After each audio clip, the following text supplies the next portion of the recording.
કેરા ન્યૂઝના editor Abdul ગની ધરંગ.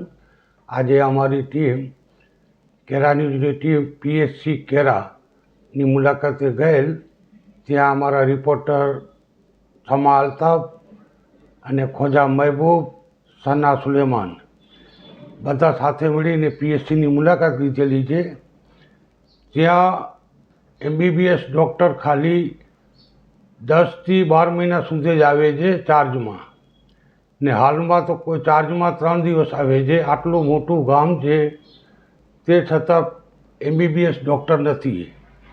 હાલમાં જ આપણે 21 તારીખે જે એક્સિડન્ટ થયું છે એમાં પણ એમબીબીએસ ડૉક્ટર હાજર નહોતા. તો હોસ્પિટલ બહુ મોટી છે, સારી છે, બધી સગવડો છે, છતાં પણ એમબીબીએસની નિમણૂક કરવામાં આવતી નથી. કેરા ગામને પીએચસીને અન્યાય થાય છે. એટલે મહેરબાની કરીને આરોગ્ય ખાતાને અમે જાણ કરીએ છીએ કે તમે એમબીબીએસ ડૉક્ટર એક કાયમ કેરા માટે મૂકો.